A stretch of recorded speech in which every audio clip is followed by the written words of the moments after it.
इससे पहले कि नंद महाराज को पता चले। चलो जाओ यहां से आप। बस एक बार अपने लल्ला के दर्शन करा दो मैया, फिर चला जाऊंगा। मैं सत्य कह रहा हूं कि मैं शनिदेव हूं। यदि जे सच बोल रहा होता तो मैं अवश्य इसे लल्ला से मिलवा देती, किंतु जे तो झूठ पे झूठ बोले जा रहा है। अब तो इसे गोकुल का खट्टा मट्ठा करके ना पिलाओ तो मेरा भी नाम जसोदा ना। महाराज, यदि आप सच्ची में शनिदेव हैं, फिर तो मैं अपने लल्ला के दर्शन बिल्कुल ना करवाऊंगी। किंतु क्यों मैया? भूल गया, आपकी ही दृष्टि के कारण मैया पार्वती के लल्ला का शीश कट गया था। फिर हमारे डमरूधारी भोले भंडारी ने हाथी का शीश लगा के उनके प्राण बचाओ, और अच्छे भले हमारे गणेश जी गजानन बन गए। वो भगवान है, उनके लिए ये सब करना संभव था, किंतु मैं तो साधारण मैया हूं महाराज। यदि आपने मेरे लल्ला को देख लो और उन्हें आपकी वक्र दृष्टि लग गई तो ना ना, आप ही बताओ, ऐसे कैसे देखने दूं आपको अपने लल्ला को? है शनिदेव, अब आप क्षमा करो मुझे। मैं अपनी दृष्टि? केवल 6 दिन का है मेरा लल्ला, और जिस दिन प्रतिदिन के उत्सव से बहुत थक गए हैं, उसे सोने दो महाराज। लो कर लो बात, मैं तो जाग रहा हूँ मैया, मिलने दो ना शनिदेव को, मेरा भी बहुत मन है उनके दर्शन करने का। जय राम जी की।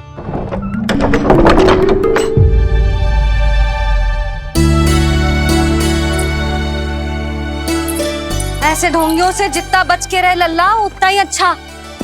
हाँ, वैसे तो जो सच्ची के भी शनिदेव होते ना तो भी ना मिलने देती मैं तुझे लल्ला। अरे स्वांग झूठा हो सकता है, किंतु शनिदेव की वक्र दृष्टि तो सच्ची होती है ना।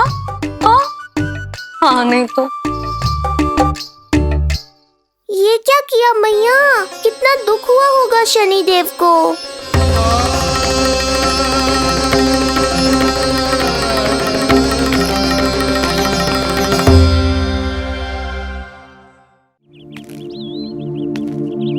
हे नारायण, मैं तो आप ही का सेवक हूं, केवल आपके आदेश पर न्याय करता हूं और केवल पापियों को दंड देता हूं। जिसका जैसा कर्म उसका वैसा दंड। तो फिर सभी मुझे क्रूर क्यों समझते हैं? क्यों भयभीत होते हैं मेरी छाया तक से? देवी देवता ऋषि मुनि नर नारी गंधर्व यक्ष किन्नर सभी को आपके दर्शन प्राप्त हुए, तो फिर ये सौभाग्य मुझसे क्यों छीन लिया गया? क्यों?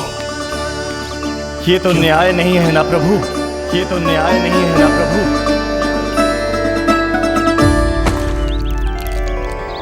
उसकी मुस्कुराहट इतनी मनोहर थी कि जितना भी वर्णन करो कम ही पड़ोगे। आंखें देखी, ऐसा आकर्षण है कि देखते देखते 4 पहर बीत जाए फिर भी मन ना भरेगो। हाँ। सब आपके स्वरूप की कितनी प्रशंसा कर रहे थे प्रभु। कह रहे थे आपकी आंखें, आपकी मुस्कुराहट, आपका संपूर्ण रूप स्वरूप सब कुछ कितना सुंदर है। आपके चेहरे पर दिव्य आभा, अद्भुत तेज। तो आपने मुझे किस दोष का दंड दिया है प्रभु? क्यों मुझे अपनी छाया से वंचित रखा है? भूख लग रही है लल्ला को? हाँ, कि ठंड लग रही है? बहुत थकान होगा ना लल्ला? पीड़ा तो हो रही है मैया, पर थकान से नहीं, शनिदेव के कष्ट से। कथा रूप की बाल प्रभु के सुन के मन हर्षे, द्वार गए पर मिल ना पाए, ये तड़पे और तरसे, रोम रोम है पीड़ा में, व्यथित है न्यायपति गति, किस विधि दर्शन करूं हरि के, ये सोचे देव शनि। न्याय के देवता के साथ अन्याय नहीं होगा शनिदेव, आपको मेरे दर्शन अवश्य मिलेंगे।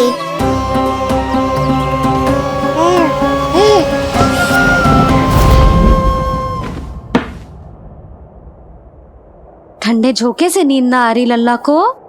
हाँ, मैं अभी सारे झरोके बंद कर देती हूँ, ठीक है? फिर मैया तुझे लोरी गा के सुलाएगी तो बहुत अच्छे से सोएगा मेरा लल्ला। अभी आई मैया। हाँ,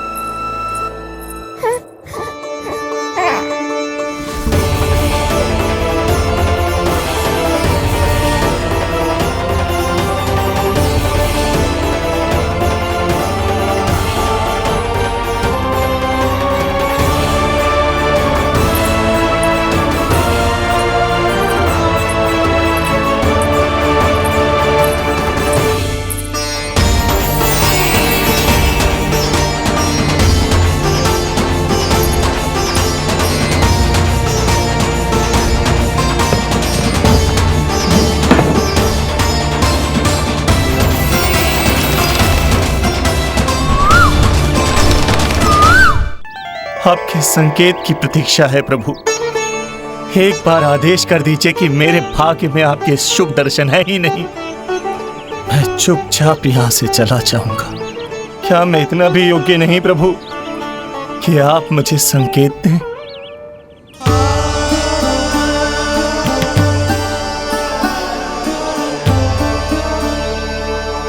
संकेत के अभाव में ही संदेश छिपा है।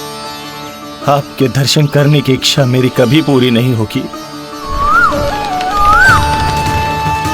इसका अर्थ है कि मुझे ये हट छोड़कर लौट जाना चाहिए। लौट जाना चाहिए प्रभु, लौट जाना चाहिए। बिना मिले ही जा रहे हैं शनिदेव।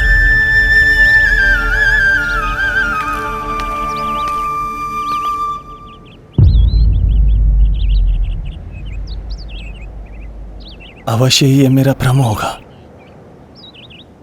लो कर लो बात, दर्शन देने मैं स्वयं आया हूँ तो आप मेरी पुकार अनसुनी करके जा रहे हैं। प्रभु,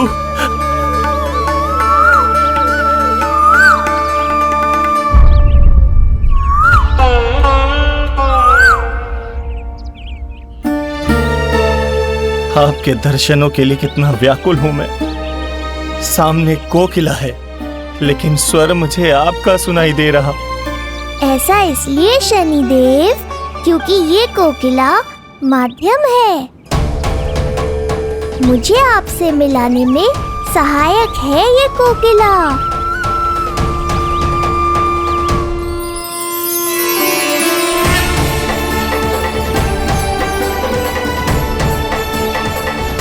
प्रभु,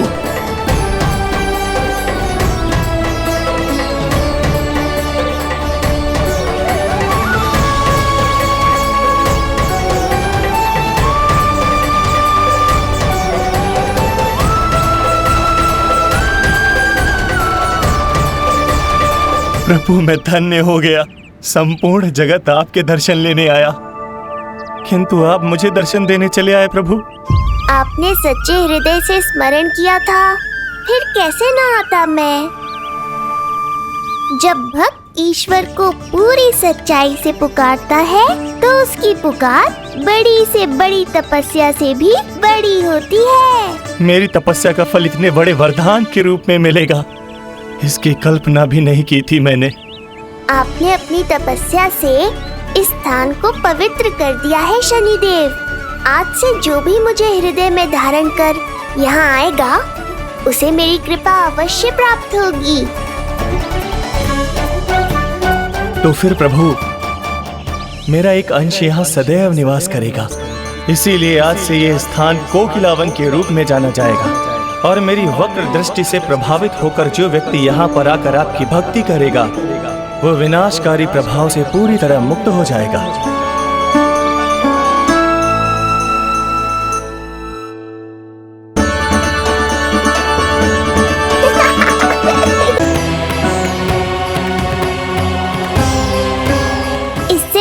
कि मैया को संदेह हो जाए, मुझे जाना होगा शनिदेव। प्रभु, कृपया अपने विराट रूप के दर्शन दीजिए।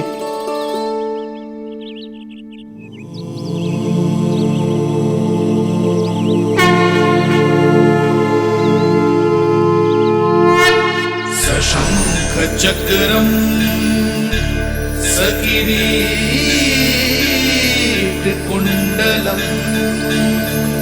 सबीत वस्त्रम सरसीरुहे क्षणम सहारवक्षस्थलशोभिकास्तुभम् नमामि विष्णुं शिरसा चतुर्भुजम्।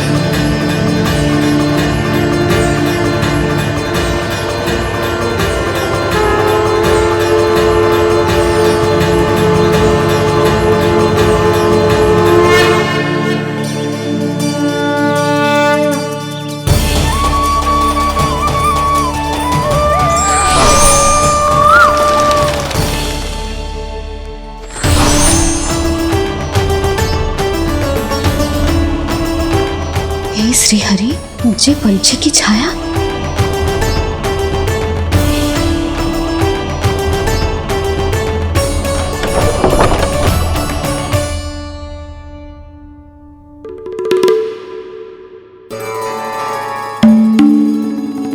यशोदा, क्या हुआ? क्या देख रही हो? क्षण भर को लगो जैसे लल्ला की ना कोई पंछी की छाया हो। पंछी?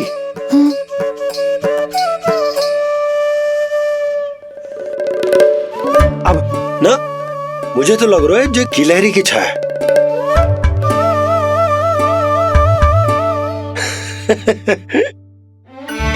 यशोदा, बालक नीलमणि है और बालकों वाले काम तुम कर रही हो।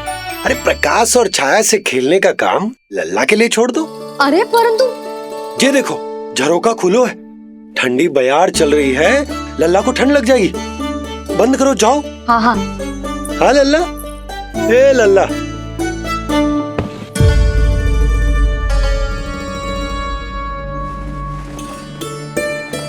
आज सब कितने सज धज के आए थे तुझसे मिलने के लिए, जैसे दीपावली हो, है ना लल्ला? सिवाय इनके देखो।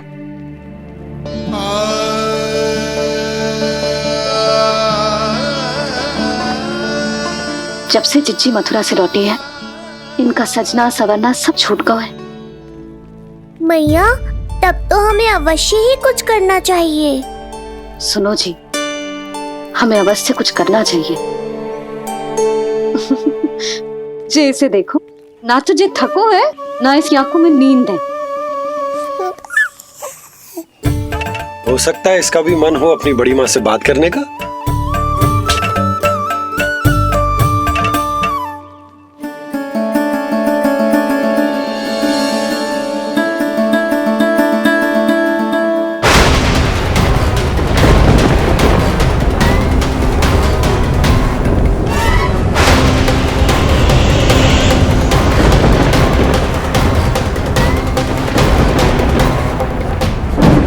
अरे लल्ला, डरने की क्या बात है? बस थोड़ी आंधी तो है।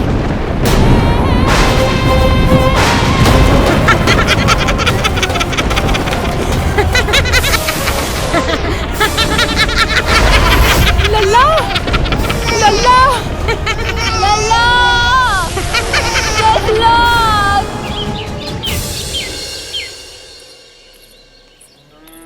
जिज्जी, अरे यशोदा, नंद भैया। चिच्ची, ये नीलमणि के षष्ठी पूजन का उपहार है।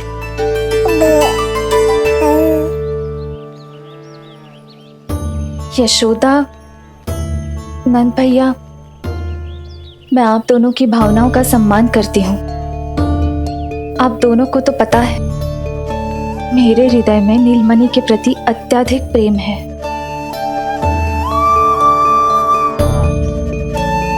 यशोदा, तुम तो जानती हो, मैं ऐसे वस्त्र नहीं पहनती। स्त्री का श्रृंगार उसके पति से होता है और मेरे पति तो उस महादुष्ट कंस के कारागार में बंदी है। ऐसे में इस रास रंग का झूठा दिखावा कैसे करूं नंद भैया? अभी समय नहीं हुआ है, इसीलिए विवश हूँ। पर आपका दुख मैं भली भांति समझता हूँ बड़ी माँ। दिन रात ये भय लगा रहता है कि कभी भी उस कंस के सैनिक आएंगे और मेरे पुत्र को मुझसे दूर ले जाएंगे।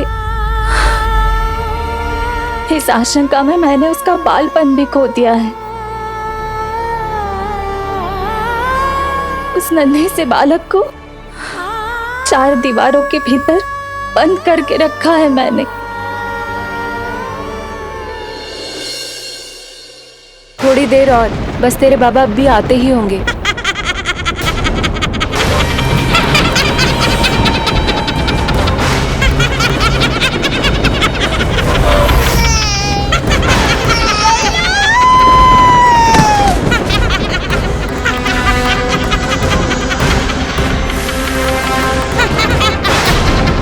भाभी, आपका पुत्र हमारे नीलमणि का बड़ा भाई। आप उसे खुली हवा में सांस लेने दें। मेरा विश्वास करें, आप दोनों गोकुल में पूरी तरह सुरक्षित हैं। चिच्ची, नारायण के घर देर भले ही है, किंतु अंधेर ना है। बस कुछ समय का कष्ट और है चिच्ची, फिर सब ठीक हो जाएगा।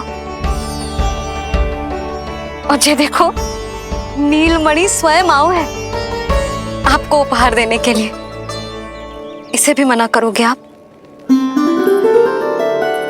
नीलमणि, बस आज हट मत करना। मैं तुम्हारी ताऊ जी से मिलूंगी ना, तब नए वस्त्र गहने सब पहनूंगी, साज श्रृंगार करूंगी, तब पूर्ण अधिकार से देना तुम अपना उपहार। किंतु आज नहीं। बड़ी प्रसन्नता की प्रतीक्षा में छोटी छोटी प्रसन्नताओं को त्यागना नहीं चाहिए बड़ी माँ। जीवन तो परमात्मा का उपहार है, उसे जीना चाहिए।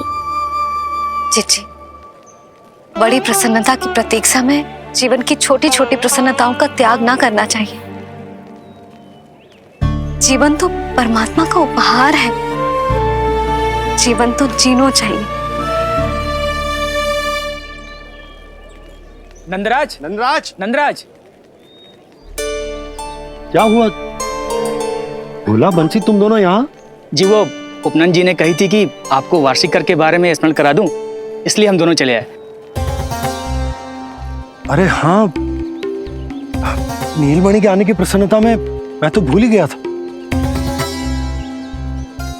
अधिक देर होने पर कंस की दृष्टि में आने का संकट। कोई ना, मैं कल मथुरा जाकर कर जमा करा दूं। अरे किंतु कल तो लल्ला का पालना उत्सव है। सुनो जी, शीघ्र ही आना। भैया, हो सके तो अपने भैया और बहन देवकी का समाचार भी पूछ लीजिएगा। जी भाभी। इस बार कछु समस्या नहीं होनी चाहिए। ये बार आज मथुरा से कछु अतिथि आए थे, उन्हें पता चलो है कंस ने राजा वासुदेव और रानी देवकी को कारागार से बाहर निकाल लो है और अपने महल में रख लो है।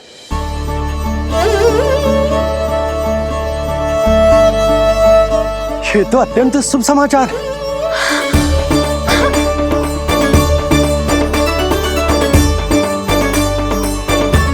तुमने पहले क्यों ना बताया? हमें लगो आपको पहले ही से पता होगी महाराज। अच्छा ठीक है, जाकर तैयारी करो, कल तुम दोनों भी मेरे साथ चलोगे। जाओ।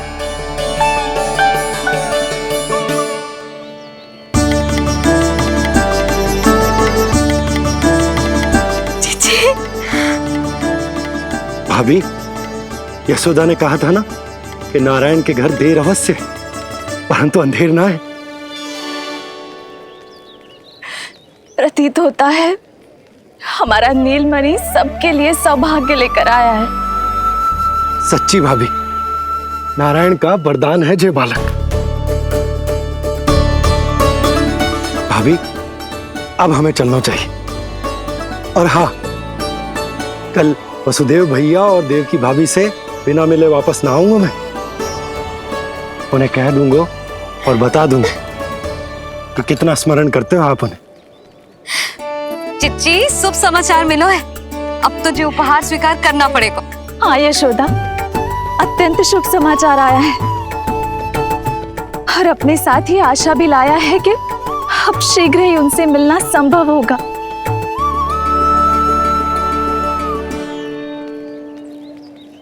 तुमने सत्य कहा था यशोदा, जीवन जीना चाहिए।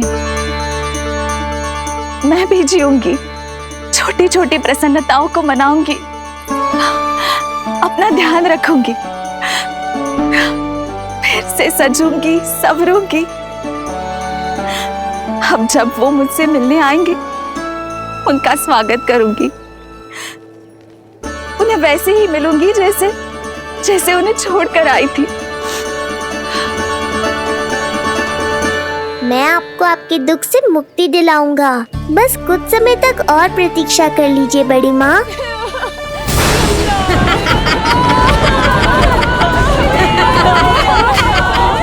कब तक बचेगा शिशु विष्णु? आज नहीं तो कल तू मेरा निवाला अवश्य बन जाएगा। कल तुमसे भेंट होगी पूतना। कहाँ है तू शिशु विष्णु? शीघ्र ही तुझे आहार बनाऊंगी मैं। तुमने बहुत दुष्कर्म कर लिए पूतना। अब तुम्हारे आतंक का अंत करूंगा मैं।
चिंता क्यों करती हो मैया? मैं हूँ ना।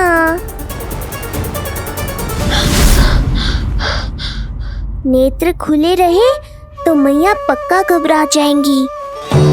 यशोदा, क्या हुआ? अरे बोलो ना, कोई बुरा सपना देखो। ना, स्वप्न तो ना था, किंतु मेरा मन बहुत घबरा रहा है। ऐसा लगो जैसे नीलमणि को कुछ। ये देखो, नीलमणि तो शांति से सो रहा है, तुम ना व्यर्थ ही व्याकुल हो रही। बाबा सही कह रहे हैं मैया, कुछ नहीं होगा मुझे।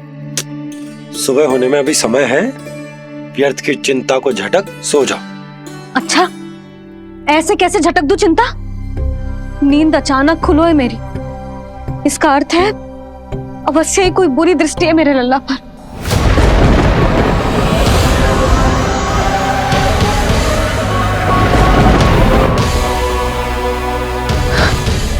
आप भी कल जा रहे हो मथुरा? सुनो जी, जाना आवश्यक है, रुक ना सकते आप? कर जमा करानो है यशोदा, कल अंतिम दिन है। यदि वो निकल गए तो नारायण ही जाने वो कंस क्या करेगा। जानो आवश्यक। पिछले 6 दिन से नित्य कोई ना कोई कर्मकांड संस्कार चल रहा है, इसीलिए तुम थक गई हो। तनिक विश्राम कर लो, सो जाओ। देखो, नीलमणि भी यही कह रहा है कि मैया मोरी विश्राम कर लो, सो जाओ। कल मेरा पालना उत्सव मनानो है कि ना? सो जाओ।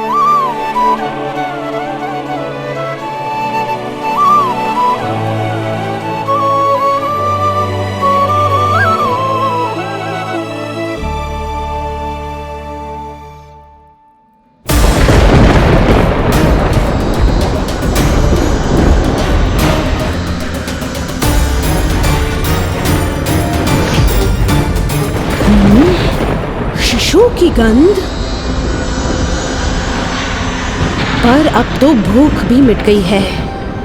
एक रात का समय बचा है बालक, जी ले। कल सूर्य की पहली किरण के साथ अंतिम सांस लेगा तू।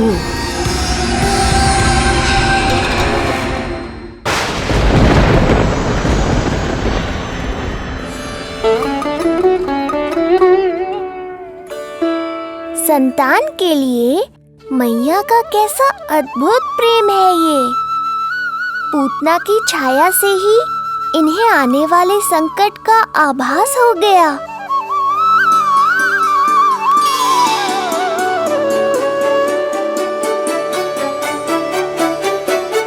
जब कोई बैलगाड़ी से यात्रा करता है तो गाड़ी पर चढ़ते ही सामान की गठरी नीचे रख देता है।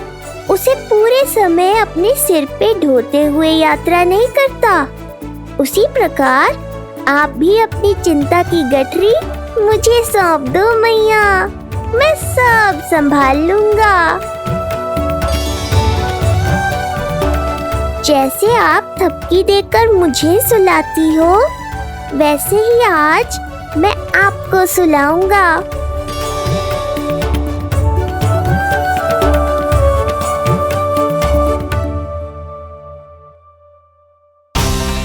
वचन देता हूँ मैया, जिसने आज आपकी निद्रा भंग की है, कल उसे चिर निद्रा में सुला दूंगा मैं।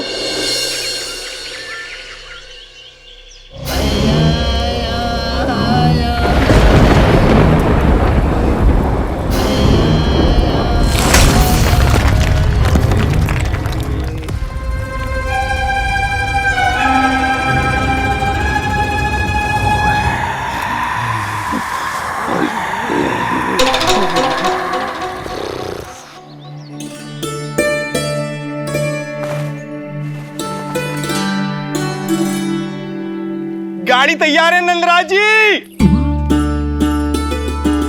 उपहार और मिठाइयाँ तो ठीक है, किंतु भोजन रखो है कि ना? हाँ भाभी, रख दियो है। और भोजन ऊपर रखो है कि मिठाई? भोजन ऊपर रखो है भाभी। मुझे लगो ही था, अब मिठाइयाँ पिचक जाएंगी ना। हाँ भाभी, तो अभी मिठाइयाँ ऊपर रख देते हैं। क्या होगा बंसी भैया, फिर मिठाइयों का रस भोजन में चला जाएगा ना। मैया ऐसे पूछताछ करोगी तो हड़बड़ा तो जाएंगे ही। अरे भोला बंसी, अरे भोजन और मिठाइयों को अलग अलग रखो भाई। यही कह रही हो ना सुधा? अरे वाह, आज हमारा राजकुमार जल्दी उठ गए हो। इसे भी पता है पालना उत्सव में इसके बाबा ना होंगे इसके साथ, इसीलिए विदा करने आ गए। फिर कोई ऐसो कर्मकांड ना होगो जब मैं ना हूं। बस आज जाने दे लल्ला, सबको जाकर अपने हाथों से मिठाइयां भेंट करूंगा और सबको बताऊंगा कि इतना सुंदर, इतना प्यारा लल्ला का बाबा बन गया मैं।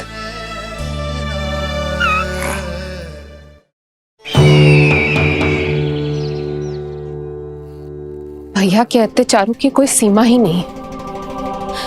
हमारे पुत्र को ढूंढने के लिए अब उन्होंने पूतना को आदेश दिया है। वो केवल महाभयंकर ही नहीं बल्कि मायावी भी है। हमें किसी भी प्रकार से ये सूचना गोकुल भिजवानी होगी। सत्य कह रही हो देवकी, मुझे भाई नंद को किसी भी तरह सावधान करना ही होगा, किंतु कैसे? हमारे लल्ला के बारे में जानकर सबसे अधिक कौन प्रसन्न होगा पता है? वसुदेव भैया। सत्य कहा आपने।